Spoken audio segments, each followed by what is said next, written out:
ఒక్క రూపాయి కూడా కట్టే పని లేకుండానే ఒక్కో కుటుంబానికి 25 లక్షల ఆరోగ్య బీమా కల్పించే పథకాన్ని దేశంలోనే తొలిసారిగా ఆంధ్రప్రదేశ్లో అమలు చేస్తామని కూటమి ప్రకటించింది.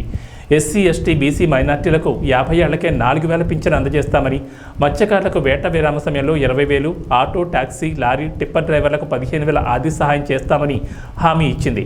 ఇసుకను ఉచితంగా అందుబాటులోకి తెస్తామని ప్రకటించింది. టీడీపీ, జనసేన ఉమ్మడి మేనిఫెస్టోను మంగళవారం ఉండవల్లిలోని చంద్రబాబు నివాసంలో ఎన్డీఏ నేతలు విడుదల చేశారు. మిత్రపక్షం భాజపా సూచనలు, సలహాలతో దీన్ని రూపొందించారు.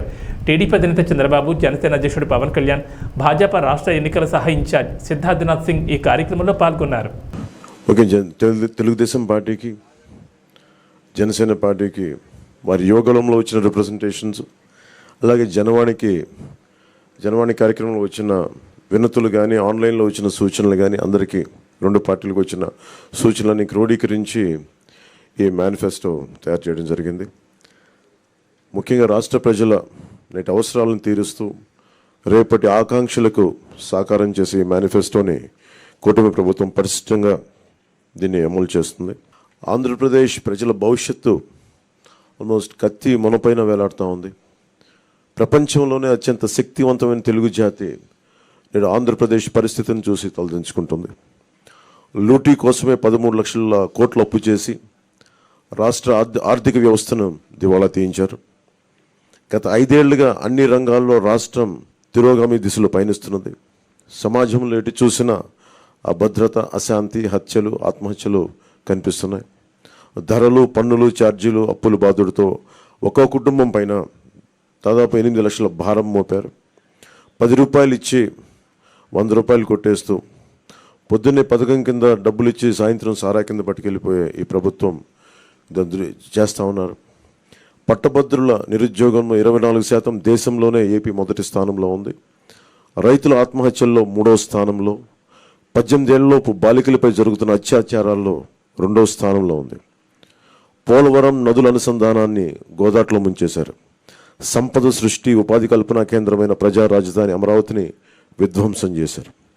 SC, ST, BC, minority sub-plan నిధుల్ని 1,00,000 కోట్లు దారి మళ్లించారు. ఇక అన్నా క్యాంటీన్లు కానీ, నిరుద్యోగ భృతి కానీ, పండగ కానుకలు లాంటి 100కి పైగా తెలుగుదేశం ప్రభుత్వ సంక్షేమ కార్యక్రమాలు రద్దు చేశారు. కేంద్రంగా తయారు చేసే బాధ్యత తీసుకుంటాం. పారిశ్రామికరణ, తెలుగుదేశం, మేము ముగ్గురం కలిసి దీనికి పర్ఫెక్ట్గా తీసుకెళ్తాం.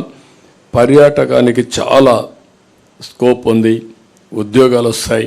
ఈ రాష్ట్రంలో అనువైన ప్రదేశాలు ఉన్నాయి. ఇవన్నీ కూడా ఎక్స్ప్లోర్ చేసి ముందుకు పోతాం. అన్నింటికంటే ముఖ్యంగా ఫుడ్ ప్రాసెసింగ్కి ఎక్కువ ప్రాధాన్యత ఇస్తాం. ఈరోజు ఒకప్పుడు షుగర్ ఫ్యాక్టరీస్ బాగుండేటివి, ఇప్పుడు షుగర్ ఫ్యాక్టరీస్కి ఆదరణ లేదు. కానీ ఆల్టర్నేటివ్ ఫుడ్ ప్రాసెసింగ్ వస్తున్నాయి. అవన్నీ తీసుకొచ్చి రాయితీలిచ్చి ఎక్కడ పండే పంటల ఆధారంగా ఫుడ్ ప్రాసెసింగ్ తీసుకొచ్చి తద్వారా అక్కడ ఉపాధి కల్పిస్తాం. వాల్యూ అడిషన్ వస్తుంది, రైతులు కూడా గిట్టుబాటు ధర వస్తాయి.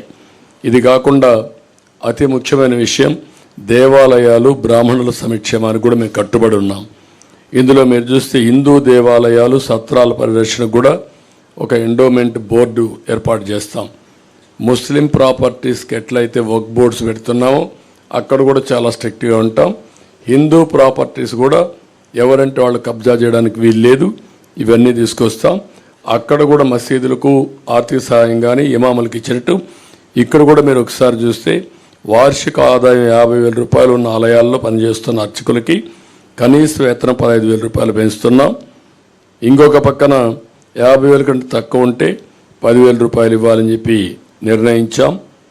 వైదిక ఆగమ శాస్త్ర సంబంధాల విషయాల్లో ఆయా ఆలయాలే ఫైనల్. ఈరోజు చాలా వరకు ప్రార్థనాలయాల్లో కూడా ఇంటర్ఫేర్ అయ్యారు పాలకులు. ఇది చాలా దుర్మార్గమైన కార్యక్రమం. కడాల రాముడు తల నరికేస్తే మేము అక్కడికి పోతే మా మీద కేసులు పెట్టారు. ఇంతవరకు ఎవరా తల నరికేశారో చెప్పలేకపోయారు. అంటే దేవుణ్ణి కూడా కాపాడితే నేరం అయిపోయింది ఈ పాలనలో. అలాంటిది నా మీద పెట్టిన 24 కేసుల్లో 23 కేసుల్లో రాముడి తల తీసేసిన కేసు కూడా ఒకటి. అంటే ఎంత దుర్మార్గంగా, ఎంత దారుణంగా పోతున్నారో మీరు గుర్తుపెట్టుకోవాల్సిన అవసరం ఉంది. వీళ్ళు ఇంకా మాట్లాడే నైతిక హక్కు ఏముందో నాకైతే అర్థం కావడం లేదు.